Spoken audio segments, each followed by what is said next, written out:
अभी हम लोग इसमें ऑब्जेक्टिव का पार्ट 5 पढ़ने जा रहे हैं। जो एग्जाम के दृष्टि से इम्पोर्टेंट ऑब्जेक्टिव है उसमें हम लोग पार्ट 5 में हैं। इससे पहले 4 पार्ट का वीडियो हम लोग डाल चुके हैं, उसको भी जो लोग नहीं देखे हैं उसको भी पहले आप लोग देख लीजिएगा। इसमें बोर्ड पर कुछ क्वेश्चन है, इसको सॉल्व करके बताएंगे, फिर इसके आगे भी कुछ क्वेश्चन और होगा, उसको भी सॉल्व करके आप लोग को बताया जाएगा।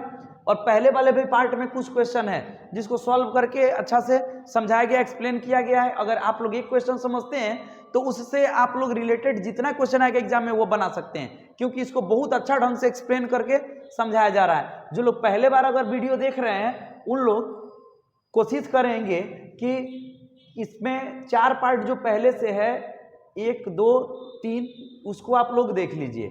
इसके अलावा कोऑर्डिनेट ज्योमेट्री का भी वीडियो है, उसको भी आप लोग कोशिश कीजिएगा कि देख लें। एग्जाम से पहले आप लोग को बहुत फायदा मिलेगा। इससे ही 2022 में लगभग 20-21 मार्क्स का क्वेश्चन पूछा है, लेकिन आप 18 मार्क्स लेकर चलिए कि 18 मार्क्स का इससे क्वेश्चन जो है आ जाएगा। तो आप कोऑर्डिनेट ज्योमेट्री का भी वीडियो देख सकते हैं, ट्रिगोनोमेट्री का वीडियो है, और बोर्ड के दृष्टि से भी कुछ इंपॉर्टेंट जो है वो भी वीडियो जो है इसमें डाला गया है। तो आप लोग कोशिश करिएगा कि पहले का जो सब वीडियो है उसको भी आप लोग देख लीजिए कि एग्जाम में आपको सुविधा मिले। आइए हम लोग अब इस पार्ट में क्वेश्चन को सॉल्व करना शुरू कर रहे हैं, ठीक है। तो आप लोग अब इस पर ध्यान दीजिए। इसमें सबसे पहले दे रहा है कि ये घड़ी की मिनट वाली सुई द्वारा 35 मिनट पूरा करने में बनाया गया कोण है। तो आप लोग ये याद रखिएगा कि अगर 1 मिनट होता है घड़ी के सुई का तो ये 6 डिग्री का कोण बनाता है, ठीक है। अगर 1 मिनट अगर होगा तो कितना डिग्री का कोण बनाएगा? 6 डिग्री का। तो अब जितना मिनट कहेगा उसमें 6 से हम लोग गुना कर लेंगे। जैसे कि अगर मान लीजिए यहाँ 35 मिनट दिया है तो हम लोग क्या लिखेंगे? 6 डिग्री गुना 35 कर लेंगे, गुना कीजिएगा तो 210 डिग्री आ जाएगा, ठीक है। अगर यही पूछता कि 5 मिनट में कितना कोण बनाएगा तो 6 से हम लोग 5 में गुना कर देते, कितना आता? 30 डिग्री आता। अगर 10 मिनट में पूछेगा तो 6 में 10 से गुना कर देंगे, कितना डिग्री आ जाएगा? 60 डिग्री आ जाएगा। बात समझ गए? 210 डिग्री इसमें खोजिए, कहीं लिखा है तो डी में है, आंसर हो गया, ठीक है। ये क्वेश्चन आप लोग समझ गए। अब अगला क्वेश्चन है कि बिंदु 2, -5 किस चतुर्थांश में स्थित है? बिंदु दिया है 2, -5, ये किस चतुर्थांश में स्थित है? अंक कितना लिखा है, संख्या कितना लिखा है, उससे हम लोग कोई लेना देना नहीं है। हम लोग चिन्ह पर चले जाएंगे। इसका चिन्ह क्या है? प्लस, इसका चिन्ह क्या है? माइनस, ठीक है। यानी कि इसमें प्लस और माइनस है। हम लोग अगर इस तरह से अगर एक्सिस ड्रॉ करें, एक्सिस खींचेंगे, एक्स डैश, वाई डैश, ठीक है। इसमें ये होगा प्रथम, ये क्या होगा? तो द्वितीय, इसको हम लोग क्या कहेंगे? तृतीय, इसको चतुर्थ। यही इसमें क्वाड्रेंट होगा, यही इसका चतुर्थांश होगा। तो इसमें कोई भी बिंदु अगर हम लोग लिखें, कोई भी बिंदु अगर लिखेंगे तो उसको हम लोग x, y के रूप में हम लोग लिखते हैं। कोई भी बिंदु लिखेंगे तो उसको हम लोग x, y के रूप में लिखेंगे। पहले x का, फिर हम लोग y का लिखते हैं। तो अब इधर वाला आप लोग को पता है कि प्लस होता है, इधर वाला क्या होता है? तो माइनस में होता है। ऊपर में प्लस होगा, नीचे में माइनस होगा। ये वाला जो एक्सिस है x का मान है, और इधर वाला जो है ये वाला, ये किसका मान है? तो y का है। तो हम लोग अगर इसको क्वाड्रेंट में हम लोग जैसे देख रहे हैं, इसको चतुर्थांश में अगर हम लोग देखें तो इसमें देखिए ये जो प्रथम है इसमें x का वैल्यू क्या है? तो x का वैल्यू प्लस है तो प्लस लिख दीजिए। फिर y वाला को इस पर खोजिए, y का इसमें क्या दिया हुआ है? प्लस, तो यहाँ पर प्लस और प्लस लिख दिए। दूसरा वाला में देखिए, पहले x का लिखते हैं बाद में y का। x जो है ऐसा ये वाला लाइन हो गया, और ये वाला है y का। x का मान इसमें देखिए कितना दिया है? माइनस में है। y का हम लोग ऊपर में खोजेंगे, किस में है? तो प्लस में दिया हुआ है, ठीक है। अब थर्ड वाला में देखिए, इसमें पहले x वाला देखिए, x का क्या दिया है? माइनस, y का तो ये भी माइनस दिया है।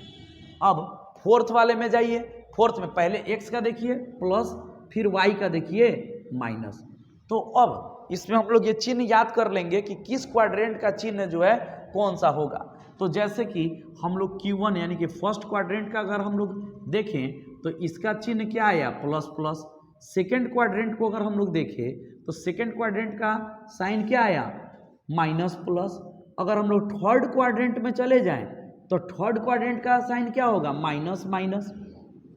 अगर फोर्थ क्वाड्रेंट में हम लोग जाएं तो फोर्थ क्वाड्रेंट का चिन्ह होगा प्लस और माइनस। ठीक है, बात यहां तक समझे। अब इसमें जो अंक दिया हुआ था जो संख्या का युग्म था, अब हम लोग देखेंगे कि इसका चिन्ह जो है किस में मिल रहा है। तो प्लस माइनस किस में है फोर्थ में है, यानी कि इसका आंसर क्या होगा तो चतुर्थ चतुर्थांश हो जाएगा। बात समझ गए, तो इसका हो गया चतुर्थ चतुर्थांश। अब आंसर में कहीं चतुर्थ है, यहाँ डी में है, यही इसका आंसर हो जाएगा चतुर्थ। यहां तक आप लोग बात समझ गए। अब अगले क्वेश्चन की ओर आप लोग चलिए।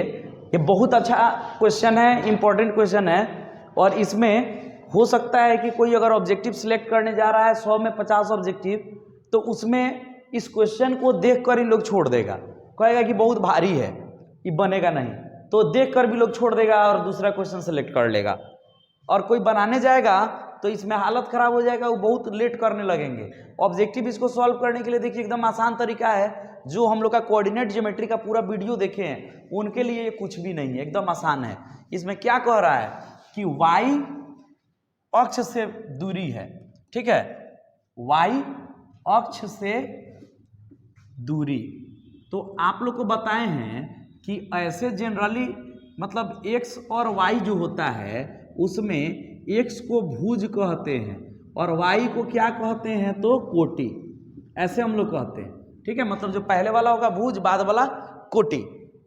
लेकिन जब दूरी शब्द लग जाएगा तो ये मान उलट जाता है, मतलब y अक्ष केवल कहेगा तो कोटि है, लेकिन y अक्ष से दूरी कहेगा तो ये क्या कहलाएगा भुज। कोऑर्डिनेट ज्योमेट्री के वीडियो में ये बता चुके हैं। और अगर x अक्ष से अगर दूरी कहेगा तो जनरली x अक्ष को, ऐसे हम लोग x अक्ष को क्या कहते हैं तो x अक्ष को हम लोग कहते हैं भुज। अब x अक्ष से दूरी कहेगा तो उलट जाएगा, क्या हो जाएगा, इसको हम लोग कहेंगे कोटि। बात यहां तक समझ रहे हैं। अब क्वेश्चन में क्या पूछ रहा है, तो क्वेश्चन में पूछ रहा है y अक्ष से बिंदु की दूरी, तो y अक्ष से बिंदु का दूरी पूछ रहा है, यानी कि ये पूछना क्या चाह रहा है, यानी कि ये पूछना चाह रहा है भुज। तो भुज बूझ रहे हैं है कौन, तो इसका भुज पहला वाला होता है 7, इसका आंसर कितना हो जाएगा, तो इसका आंसर हो गया 7। यानी कि हम लोग देखेंगे कि 7 कहाँ है, 7 है बी में, आंसर हो गया बी। बात समझ में आ गया। अगर पूछता कि x अक्ष से बिंदु इसका दूरी क्या होगा, तो उस समय इसका आंसर कितना हो जाता, तो 3 हो जाता। समझ में आप लोग को आ गया। अगले क्वेश्चन की तरफ चले। दे रहा है बिंदु, 2 बिंदु दे रहा है और बोल रहा है इसके बीच का दूरी बताइए। तो दूरी के लिए आप लोग को सीधा बता चुके हैं कि हम लोग लिखेंगे रूट अंडर x में से x को घटा के होल स्क्वायर लिखेंगे और y में से y को घटा के होल स्क्वायर लिख देंगे। x होता है पहला बिंदु और दूसरा जो होता है वो y होता है। तो पहला बिंदु इसका 4 हो गया, माइनस इसका पहला बिंदु कौन है, 2 है, मतलब x वाला को घटा के होल स्क्वायर है प्लस y वाला को घटा के होल स्क्वायर। y इसका कितना है, 1 है, और इसका y कितना है तो 3 है, इसको घटाकर होल स्क्वायर हम लोग लिख देंगे। बात समझ रहे हैं, इसमें कुछ नहीं है। अगर कोई चाहेंगे तो इसमें से इसको घटाकर होल स्क्वायर, फिर प्लस इसमें से इसको घटा के होल स्क्वायर लिख सकते हैं, मतलब क्रम कोई भी हो सकता है, उससे कोई दिक्कत नहीं है। अब हम लोग इसको क्या लिखेंगे बताइए, रूट अंडर 4 में से 2 को घटा लेंगे तो 2 का स्क्वायर हो जाएगा, प्लस इसमें से इसको घटाएंगे तो -2 आएगा, इसका स्क्वायर हो गया। अब इसको हम लोग क्या लिख सकते हैं, रूट अंडर 2 का स्क्वायर यानी कि 4 हो जाएगा। एक ही बार में लिख देते हैं 4, लेकिन हम इसमें सोच रहे थे कि कुछ थोड़ा सा चेंज करें जिससे वर्गमूल निकालने में आप लोग को सुविधा हो जाए। और इसको हम लोग क्या लिखेंगे, 2 का स्क्वायर। ऐसे तो हम कितना बार बता चुके हैं कि 2 का स्क्वायर लिखेंगे 4 हो जाएगा, यहाँ पर भी इसका माइनस का स्क्वायर करेंगे प्लस हो जाएगा 4 हो जाएगा, ऐसे बता चुके हैं। लेकिन इसको थोड़ा सा चेंज किए कि 2 का स्क्वायर है प्लस इसको क्या लिखे 2 का स्क्वायर। आप लोग वैसे भी लिखिएगा तो सही ही है, वो भी पहले से समझा चुके हैं। अब ये 2 बार है तो इसको 2 गुना 2 का स्क्वायर हम लोग लिख सकते हैं, इसमें कोई दिक्कत नहीं है। यहाँ पर कुछ नहीं है, 1 है, यहाँ पर कुछ नहीं है, 1 है, तो 2 गुना हो गया 2 का स्क्वायर। अब स्क्वायर जो है रूट से बाहर आ जाएगा 2 और रूट में कितना बच गया 2, इतना ही इकाई जो है आंसर हो जाएगा। कहाँ दिया हुआ है आंसर, ये वाला। यहाँ तक आप लोग बात को समझ गए। अब अगले क्वेश्चन की तरफ आइए, अगले क्वेश्चन को हम लोग देखें।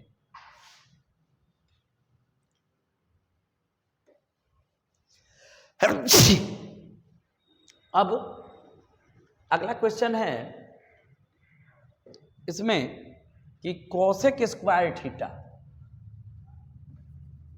क्वेश्चन दिया है कोसेक स्क्वायर थीटा गुना टैन स्क्वायर थीटा गुना कॉस स्क्वायर थीटा, ऐसे हम लोग लिख दिए। ठीक है, यहाँ तक। इसमें हम लोग क्या करेंगे कि अगर इस कोसेक को हम लोग साइन में चेंज करें तो ये 1 बटा क्या हो जाएगा साइन, इसको हम लोग 1 बटा साइन स्क्वायर थीटा ऐसे लिख सकते हैं, इसमें कोई दिक्कत नहीं है। इसको हम लोग टैन को क्या लिख सकते हैं, तो टैन को लिख सकते हैं साइन स्क्वायर थीटा बटा कॉस स्क्वायर थीटा, हम लोग ऐसे लिख देंगे। गुना इसको हम लोग क्या लिखेंगे, तो कॉस स्क्वायर थीटा। अब कॉस से कॉस कट गया, साइन से साइन कट गया, यानी कि मान कितना आ गया 1, तो इसका आंसर कौन होगा, ए हो जाएगा, यही 1 होगा। बात समझ रहे हैं ना, कॉसेक को बदल दिए तो 1 बटा साइन हुआ, स्क्वायर है तो 1 बटा साइन स्क्वायर थीटा हो गया। टैन को हम लोग लिखेंगे साइन बटा कॉस, यानी कि इसका स्क्वायर है तो हम लोग साइन स्क्वायर थीटा बटा कॉस स्क्वायर थीटा लिखे, और कॉस स्क्वायर को कॉस स्क्वायर छोड़ दिए, साइन से साइन कट गया, कॉस से कॉस कट गया, मान कितना गया 1। अब इस क्वेश्चन में आइए, इसमें क्या दे रहा है, कॉस स्क्वायर ए प्लस कॉस स्क्वायर ए इंटू 1 प्लस टैन स्क्वायर ए, ऐसे लिखा हुआ है। हम लोग क्या करेंगे, देखिए ये दूसरा क्वेश्चन था, कॉस स्क्वायर ए गुना, देखिए इसमें है 1 प्लस टैन स्क्वायर ए, 1 प्लस टैन स्क्वायर ए का फॉर्मूला आप लोग जानते हैं, सेक स्क्वायर ए होता है। अब कॉस और सेक दोनों को गुना किया जाएगा तो मान कितना हो जाएगा 1 हो जाएगा, दोनों एक दूसरे का उल्टा है, गुना करेंगे मान 1 हो जाएगा। तो यहाँ पर हम लोग कितना लिख दिए, 1 लिख दिए। यहाँ तक बात समझ गए, तो इसका आंसर कौन होगा, तो इसका आंसर सी हो जाएगा। यहाँ तक समझ गए। फिर आइए हम लोग अगले क्वेश्चन को देखें। हो गया, अब कुछ और क्वेश्चन आप लोग के सामने है, उसको देखिए। इसमें दे रहा है कि ए कोऑर्डिनेट दिया हुआ है 6,5, फिर बी कोऑर्डिनेट दिया हुआ है 4,y। ठीक है, अब इसको मिलाने वाला रेखाखंड जो है, इसको मिलाने वाला रेखाखंड हो गया x, 6, क्या मार्कर चेंज कर दिया, इसमें x, 6 दिया हुआ है। अब हम लोग को इसमें मान निकालना है y का, तो ये क्या है कि मध्य बिंदु का निर्देशांक है। मध्य बिंदु कैसे निकलता है, तो हम लोग x वाला जोड़कर 2 से भाग लगा देंगे तो यहाँ का x का मान निकल जाएगा। अगर y वाला को जोड़कर 2 से भाग लगा देंगे तो y का मान निकल जाएगा। तो इसमें y का मान पहले से दिया हुआ है कि 6 है। ठीक है, इसमें y का मान 6 दिया है। अब इसमें इधर वाले भाग को हम लोग क्या करेंगे, 5 प्लस y दोनों को जोड़ लेंगे और 2 से भाग लगा देंगे। जो कोऑर्डिनेट का वीडियो डाले हुए हैं कोऑर्डिनेट ज्योमेट्री का, उसमें ये सब एक्सप्लेन किया हुआ है बढ़िया से। तो इसको हम लोग इसमें क्या करेंगे, गुना कर लिए, कितना आ गया 12 बराबर 5 प्लस y। अब ये जाके इसमें से घट जाएगा, यानी कि 12 माइनस 5 बराबर y है, यानी कि y का वैल्यू कितना आ गया, तो 7। ठीक है, तो इसका आंसर कितना होगा 7। आप लोग इतना लंबा प्रोसेस नहीं कीजिएगा, ये तो इतना ही पर लिखिएगा तो मन में ही सब कैलकुलेशन हो जाएगा, लेकिन ये समझा के केवल बताए हैं। ठीक है, अब अगला क्वेश्चन है कि किसी त्रिभुज के शीर्ष बिंदु दिए गए हैं और उसके बाद इसका केंद्रक का निर्देशांक बताना है। तो बताए थे कि केंद्रक को जी से डिनोट करते हैं, जी से सूचित करेंगे, और इसका निर्देशांक निकालने के लिए हम लोग क्या करते हैं कि सब एक्स वाला को जोड़ लेंगे और 3 से हम लोग भाग लगा लेंगे। तो एक्स वाला कौन होता है, बताए हैं कि शुरू वाला एक्स होता है और बाद वाला सब वाई होता है। तो हम लोग एक्स वाला सब को जोड़े, तो यहाँ पर शुरू में कितना है 4 प्लस इसमें कितना है 0 प्लस इसमें कितना है 5, सब शुरू वाला को जोड़ लिए, 3 से भाग लगा देंगे। और यहाँ पर अब y वाला के लिए हम लोग क्या करेंगे, तो सब बाद वाला y होता है, तो हम लोग लिखेंगे 6 प्लस कितना है इसमें बाद में 4, फिर प्लस इसमें 5, ऐसे लिखे बटा 3। तो यहाँ पर इसका कोऑर्डिनेट अगर हम लोग निकालें तो क्या आएगा, देखिए जोड़ेंगे तो 9 बटा में 3, यहाँ पर कितना हो जाएगा 15 बटा 3। अब 3 से कट जाएगा 3 बार में और ये कट जाएगा 5 बार में, ठीक है। तो 3,5 आ गया। तो 3,5 कहाँ दिया हुआ है, यहाँ पर ये बी में दिया है 3,5, यही इसका आंसर हो जाएगा। समझ में आ गया होगा। अब इस क्वेश्चन सबको देखिए कि इसको हम लोग कैसे सॉल्व करेंगे।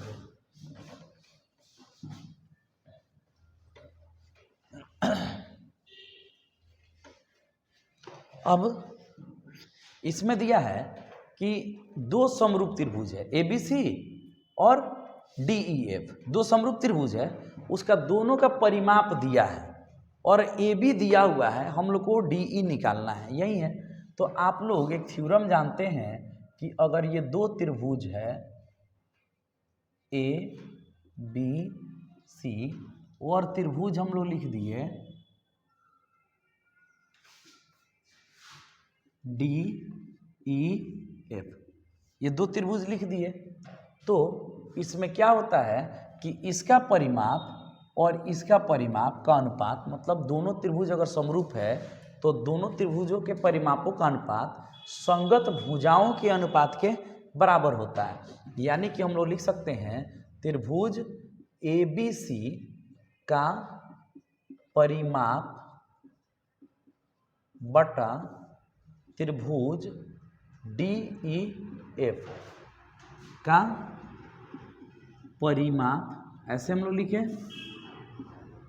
बराबर हो जाएगा संगत भुजाओं के अनुपात के। संगत भुजा हो गया AB और इसके संगत हो गया DE, ऐसे लिख दिए। क्योंकि इस क्वेश्चन में जो है इसमें AB और DE का चर्चा किया है, तो हम लोग भी AB बटा DE ले लिए। अगर BC और EF का चर्चा करता तो हम लोग इसमें क्या करते, BC बटा EF लेकर बना देते। अगर AC DF का चर्चा होता तो AC बटा DF करके बनाते, ठीक है। तो इसमें त्रिभुज ABC का परिमाप बटा त्रिभुज DEF का परिमाप, ये क्या हो जाएगा, तो संगत भुजाओं के अनुपात के बराबर होता है। तो AB के संगत कौन हो जाएगा, D, तो वहीं AB बटा DE लिख दिए। अब इसके लिए हम लोग देखेंगे कि त्रिभुज ABC का परिमाप कितना दिया है। तो त्रिभुज ABC का परिमाप कितना दिया है, 30 दिया है। हम लोग यहाँ लिखेंगे 30 बटा इसका DEF का परिमाप 20 दिया है, हम लोग 20 लिख दिए, बराबर AB का मान कितना है 12, तो 12 लिख दीजिए, बटा DE नहीं दिया है, यही निकालना है, तो DE का DE छोड़ देंगे, इससे काटेंगे तो क्या होगा कि ये अगर हम लोग 10 के पहाड़ा से काट दें तो ये कितना बार में कट जाएगा, 2 बार में, और ये कट गया 3 बार में। अब DE इधर जाएगा तो 3DE बराबर इसमें कितना हो गया, तो 12 गुना 2, ये 2 इधर गुना में चला जाएगा। अब 3 से अगर इसको हम लोग काट दें तो 4 बार में कट जाएगा, यानी कि DE का मान कितना हो जाएगा, तो 8 सेंटीमीटर हो गया। इसमें ऑप्शन में कहीं 8 दिया हुआ है, बी में है, तो इसका आंसर कौन हो जाएगा, तो बी हो जाएगा।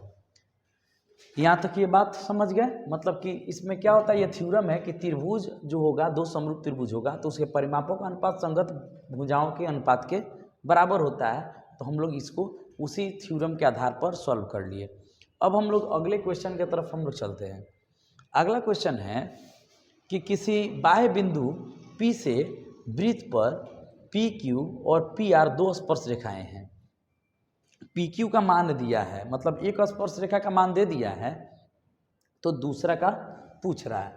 कल भी ये चर्चा हो चुका था पिछले पार्ट में कि इसमें कि अगर कोई वृत्त है तो वृत्त के बाह्य बिंदु से वृत्त पर दो स्पर्श रेखा खींची जा सकती है, तो दोनों का जो लंबाई होता है आपस में क्या होता है, बराबर होता है। वृत्त के बाह्य बिंदु से वृत्त पर दो स्पर्श रेखा खींची जा सकती है और दोनों का लंबाई क्या होगा, तो बराबर होगा।